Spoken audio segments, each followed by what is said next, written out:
Boa tarde, é um prazer estar aqui falando a respeito da Páscoa. Hoje é sexta-feira, né? Comemorado Sexta-feira Santa, né? E a gente está meditando um pouco a respeito da Páscoa, né? Desse período, desse feriado, né? Nacional, até mundial, né? Vamos falar um pouco do sentido da Páscoa hoje.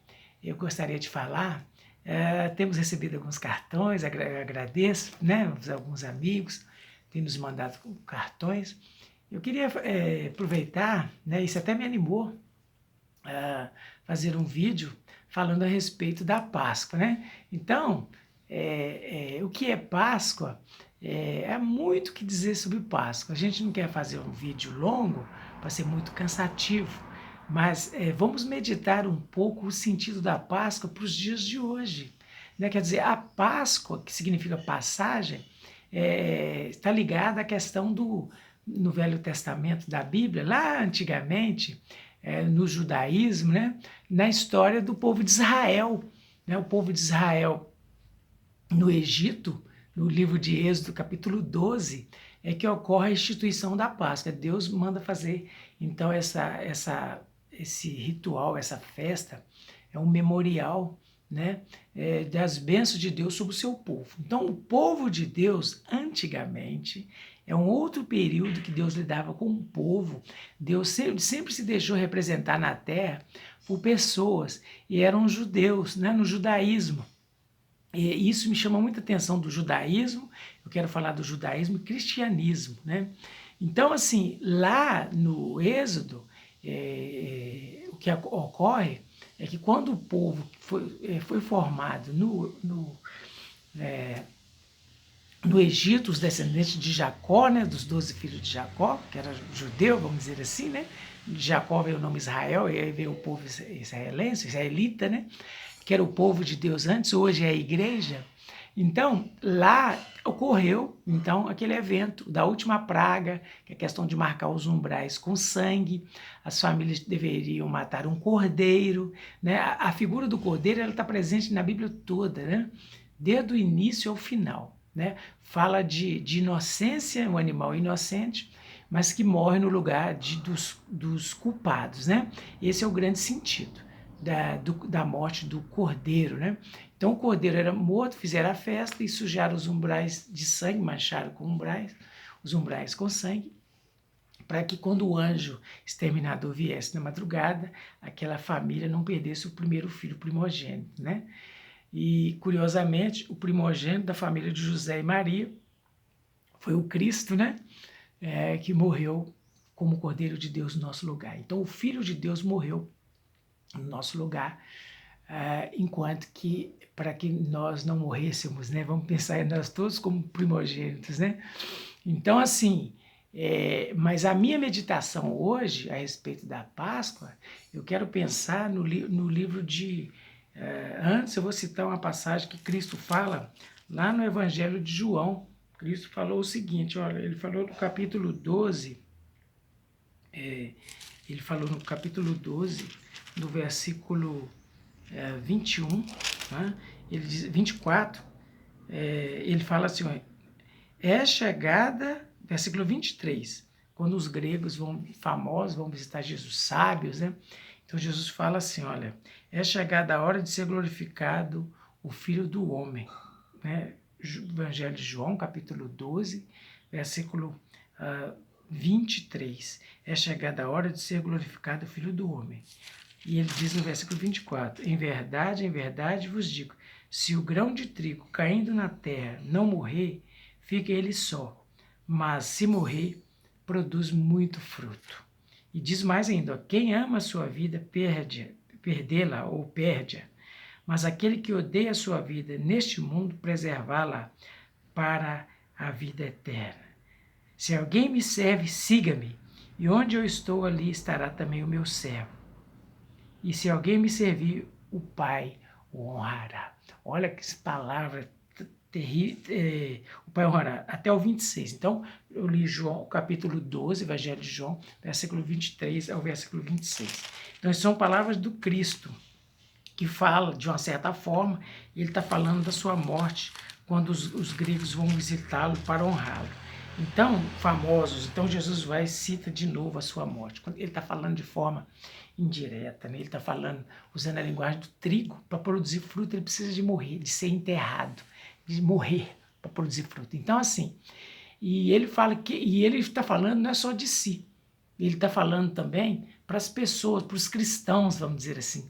Porque, veja bem, no livro de Atos, que é o que eu estou estudando agora, ele é um livro que ele conta a história do fim do judaísmo e o início do cristianismo. Então, o judaísmo, teoricamente, ou na prática, na verdade, ele deveria acabar. Ele acaba no cristianismo. O judaísmo, eu já falei em outras passagens, a lei, só aponta para Cristo, o Cordeiro de Deus que viria morrer pelos pecados da humanidade. Como aconteceu com João Batista, lá no início desse evangelho de João, quando ele fala, eis o Cordeiro de Deus que tira o pecado do mundo. No capítulo 53 de Isaías, que 700 anos antes de Cristo escreveu, ele conta então a história do servo sofredor, que Jesus iria morrer. Ele não fala que é Jesus, evidentemente, mas ele fala, ele conta toda a história do Cristo, no capítulo 53 de Isaías. O profeta fala como seria a vinda do servo sofredor, como ele morreria pelos nossos pecados, como Deus o puniria na cruz. Era Deus que estava o punindo. Assim como o sacerdote executava o cordeiro ali, né, nos momentos das festas que lembrava-se a Páscoa, ou um pai de família, né, o líder da família, executava um cordeiro também.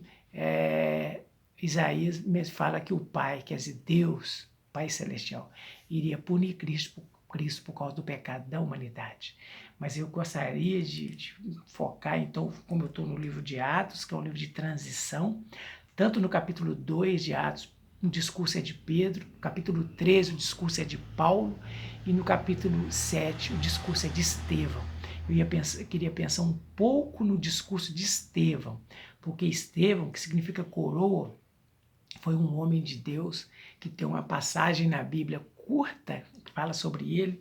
Ele faz o discurso nesse livro de Atos, no capítulo 7. Então, chama a atenção que no capítulo 6, no versículo 14, o povo criticava e acusava Estevão, levou ele ao sinédrio, né, levou ele aos sacerdotes, as lideranças religiosas da época, os fariseus. Né?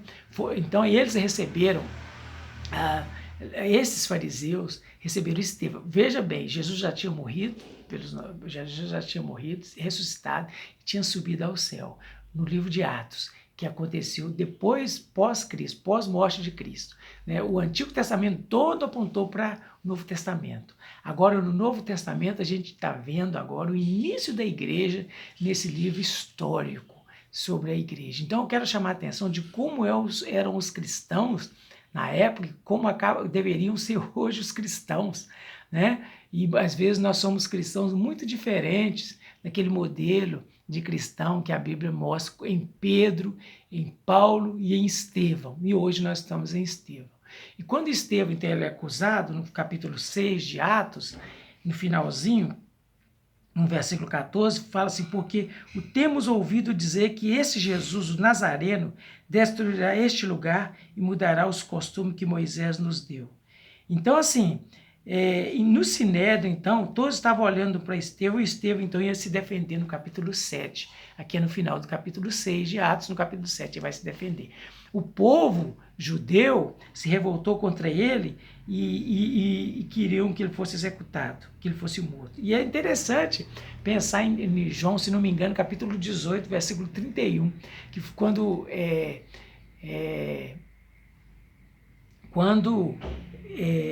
Pilatos fala assim, vocês devem julgar Jesus segundo as suas leis. Vocês mesmos, não, mas nossa lei não permite executar ninguém. Então, até a execução que a lei judaica que eles fizeram, apedrejando Estevão aqui, no capítulo 7 de Atos, e crucificando Jesus no final dos evangelhos, né, Mateus, Marcos, Lucas e João, eles descumpriram a lei judaica não permitia que o homem fosse mais executado, e eles passaram por cima da lei. Né? Então, assim, por inveja, né? Agora, é claro que Jesus veio para morrer pelo pecado da humanidade, ele era o Cristo de Deus. A Páscoa, então, era uma festividade dos judeus antes de chegar no cristianismo, porque o cristianismo ele desemboca no cristianismo, o judaísmo não é necessário mais, né? Sinto muito para os judeus, alguém que segue o judaísmo. As histórias do Antigo Testamento servem para nós como modelo, né? Ela serve, a Bíblia mesmo vai dizer, em Romanos 15, versículo 4, 1 Coríntios capítulo 10, versículo 11, fala que a história do Antigo Testamento, né, que as histórias servem como modelo, como se deve fazer e como não se deve fazer, né? Então a doutrina cristã, o evangelho, o povo de Deus não é mais um grupo como eram os judeus, o povo de Deus é toda a humanidade que queiram reconhecer Jesus como seu Senhor e Salvador, né? Então é o seguinte, quando a gente fala nisso, a gente causa perplexidade às vezes nas pessoas, mal-estar. Então assim, o evangelho ele causa esse mal-estar nas pessoas. É por isso que muitas vezes as pessoas não querem o evangelho. Os judeus eles não quiseram a lei. E eles falavam que era o guardião da lei. O que Estevão fala nesse discurso dele, de todo o capítulo 7, que eu não vou ler, que é muito longo, e ele faz quase uma acusação. Então, às vezes eu estou pregando o evangelho, já aconteceu de algumas pessoas, Roberto, eu assisti a mensagem que você pregou lá, mas você coloca a gente na parede. Não é eu que coloco as pessoas na parede. O evangelho é isso, o evangelho, ele confronta um homem. Jesus, esse texto que eu acabei de ler agora, de João capítulo 18, capítulo 12, versículo 23 a 26, fala isso. Quem quiser amar a sua vida, amar esse mundo, não ama a Deus, igual às vezes ele fala que ama. O evangelho, ele é obediência.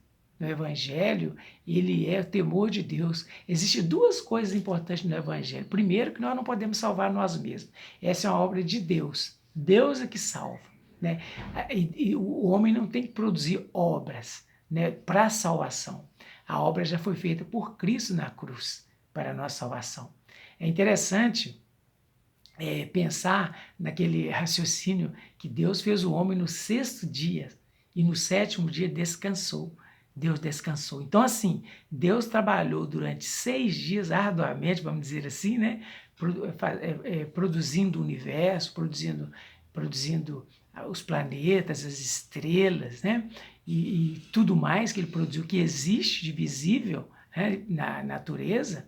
Então, Deus trabalhou durante 6 dias, e inclusive uma das últimas coisas, vamos dizer assim, que a Bíblia narra que Deus fez, foi o homem. E no 7º dia, Deus descansou.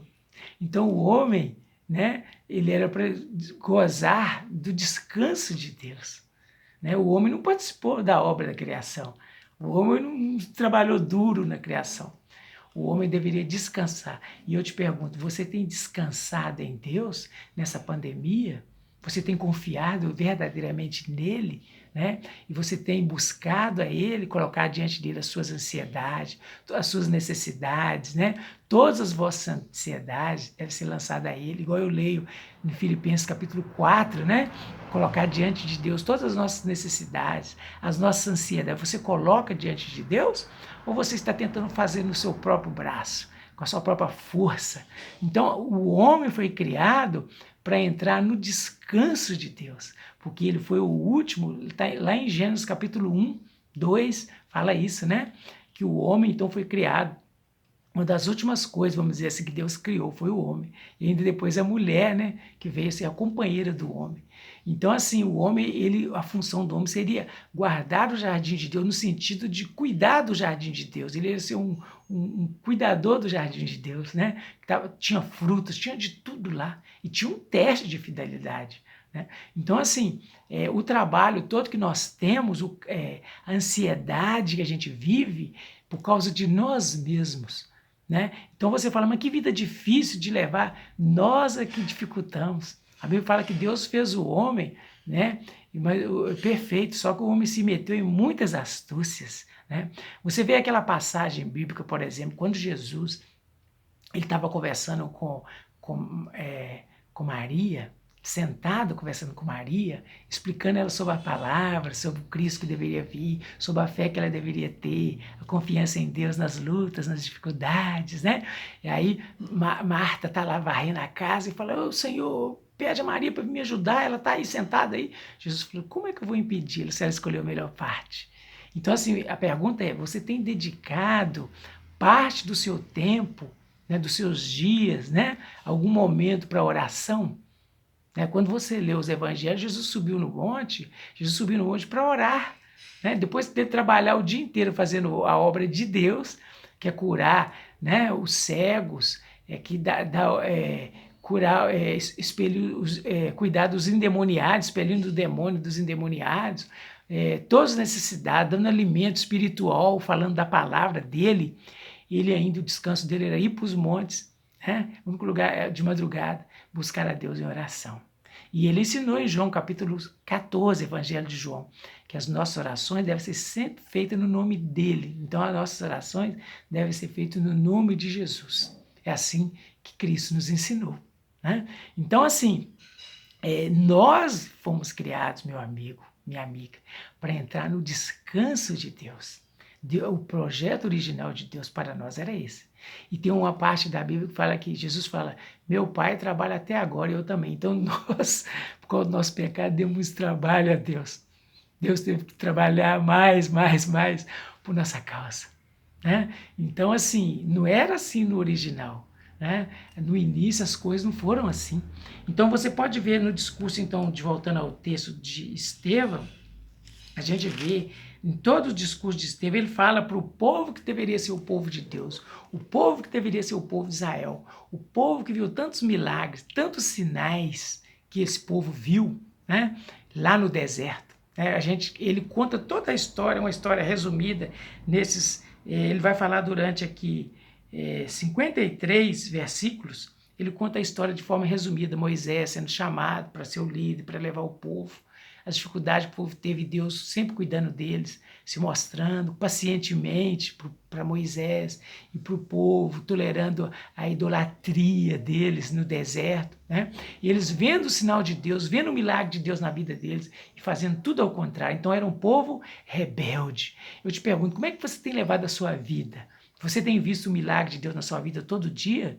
Né? Ou não, ou você não reconhece, porque o povo não reconhecia. Então, no seu caso, no meu caso, nós vemos o milagre de Deus todo dia em nossas vidas. Quando a gente acorda de manhã, vê o sol, e a gente está com saúde, e a gente está com força para andar, para trabalhar, para sorrir, para nos alegrar, para cantar, não é verdade? Então, Deus fazia esses milagres na vida do povo todos os dias, milagres. E o povo, sempre que ele tinha uma chance, uma oportunidadezinha, corria lá e adorar outros ídolos. E ele explica nesse capítulo 7 aqui,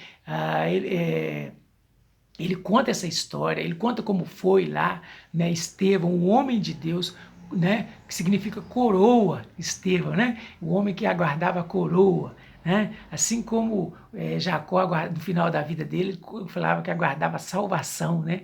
A salvação do corpo, porque a salvação da alma ele é agora. João 5,24 fala: se crê, você tem a vida eterna. Crê no sacrifício de Cristo pelos seus pecados. A vida eterna ela é agora.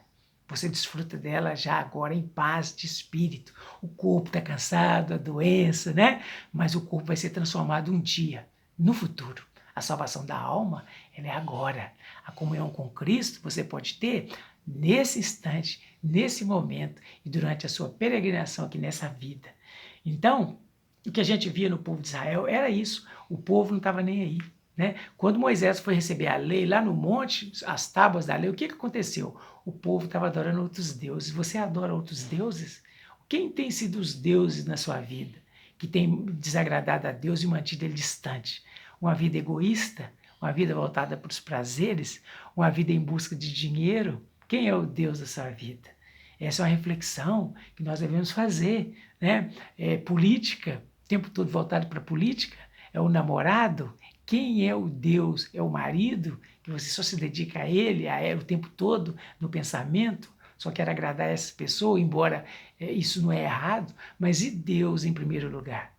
né? Então, Deus deveria estar em primeiro lugar. A leitura da sua palavra diária deveria estar em primeiro lugar, porque esse é o alimento que nós precisamos, o alimento para a nossa alma, né? É alimentar da palavra de Deus, que é a Bíblia, a leitura diária, essa que deveria ser, e a oração, né? E essa transformação no nosso caráter vai acontecendo, né? E a gente vai se tornando santo, né? Assim que Deus nos vê. Existe a santidade que é para Deus, né? Que eu já comentei, eu acho, num outro momento, a santidade que é a santidade em Cristo, porque Cristo é santo, morreu no nosso lugar. Quando cremos que Ele morreu pelos nossos pecados, aí somos posicionalmente santos diante de Deus, né? Salvos pela fé. E a santidade que a gente busca é a santidade diária, né? É quando o Espírito de Deus habita em nós. E nós podemos não voltar a nossa mente, a nossa atenção, o nosso tempo para as coisas do alto, para a sua palavra, a leitura da sua palavra e a oração, né? Dedique-se à leitura da palavra, dedique-se à leitura de estudos da Bíblia, né, que explicam a palavra, para você se fortalecer na fé e poder viver diariamente. Quando você sair lá fora, quando você encontrar as pessoas, quando você estiver no seu trabalho, você vai viver uma vida que agrade a Deus no seu comportamento, no seu pensamento, né, na sua forma de falar, na sua forma de pensar, na sua gratidão. Mas a gratidão é a Deus em Cristo, né? A nossa gratidão é a Deus, porque Cristo enviou seu Filho para morrer pelos nossos pecados, sendo nós ainda pecadores. Então a Páscoa, que você tenha uma nova Páscoa na sua vida, que haja uma nova Páscoa, que seja através do Espírito de Deus, que venha ao seu coração, né, trazendo transformação, trazendo vida nova, uma nova forma de viver, uma conversão. A conversão é mudança de rumo, é mudança de pensamento, é mudança de atitude, é mudança de objetivo. Porque na nossa curta passagem aqui, nós deveríamos pensar em agradar a Deus. Essa que é a palavra de hoje. Então, Estevão, esse homem, esse servo de Deus, foi alguém que viveu, né, e morreu aqui, e nas falas dele ainda, ele cita, olha, Moisés falou assim, ele citando Moisés, quando Moisés diz assim, olha, no versículo 37, foi Moisés quem disse aos filhos de Israel, eu estou no capítulo 7 de Atos, né? Versículo 37. Deus vos suscitará dentre vossos irmãos um profeta semelhante a mim, né? Que era Jesus, né? E este Moisés que esteve na congregação do deserto, esse mesmo Moisés, que o anjo lhe falava no Monte Sinai, com os nossos pais, o qual recebeu palavras vivas para nos transmitir, a quem nossos pais não quiseram obedecer. O ponto não é você ver sinal, né? O ponto é você estar disposto a obedecer a palavra de Deus, né? Lá no livro de Samuel, Deus fala com Samuel assim, para falar para o povo, o que adianta as pessoas fazerem sacrifício? Né? Deus não queria sacrifício, Deus queria obediência à sua palavra. E obediência à sua palavra é viver em novidade de vida, uma vida moral. Isso que Deus quer de nós. Então, o que eles fizeram, as pessoas lá, a maioria dos que viveram no deserto? Eles repeliram, né? Olha, nossos pais não quiseram obedecer, antes o repeliram, e no seu coração voltaram para o Egito. Então, quando eles pediram um bezerro de ouro, quando ele desceu do morro lá, né, da montanha, eles já estavam adorando, fazendo farra, festa, estava todo mundo na balada, né? Vamos dizer assim, né? Então, assim, agradando os instintos da natureza, os instintos da carne. Então, Moisés, ele foi revoltado, ele foi rejeitado. E a ideia aqui de voltar para o Egito significa mundo, esses mundos, os prazeres do mundo, as coisas terrenas, as coisas que agradam os sentidos. É como se fôssemos viver aqui eternamente. E a Bíblia fala que se a nossa esperança é em Cristo, em Coríntios fala isso, se resume apenas as coisas dessa vida, somos mais infelizes de todos os homens. Então a nossa passagem aqui, nossa estadia aqui, ela é temporária, ok? Então Estevão fala assim, olha, lá no versículo 51, assim, olha, homens de dura cerviz, incircuncisos de coração e de ouvidos, vós sempre resistiu ao Espírito Santo, né? Assim como fizeram vossos pais, também vós os fazeis. Qual dos profetas vossos pais não perseguiram? Eles mataram os que anteriormente anunciavam a vinda do justo, quer dizer, a vinda do Cristo, né? do qual vós agora vos tornaste traidores e assassinos, vós que recebeste a lei por ministério de anjos e não aguardaste. Então o judeu recebeu a lei, o judeu estava escrito que o Messias viria morrer pelo pecado da humanidade, morrer pelo pecado deles, eles não estiveram atentos, eles não observaram a palavra e eles acabaram matando o próprio Cristo, que se tornou agora, o trigo que morreu, agora nasceu, se tornou salvação para nós. Graças a Deus, porque Cristo morreu pelos nossos pecados e nos trouxe a salvação.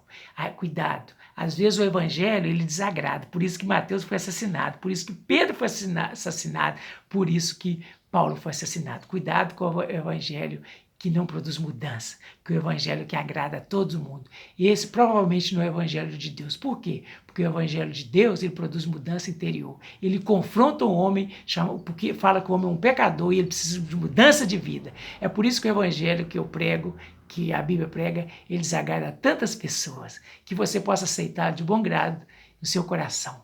Essa é a minha oração. Que Deus te abençoe a você, toda a sua família.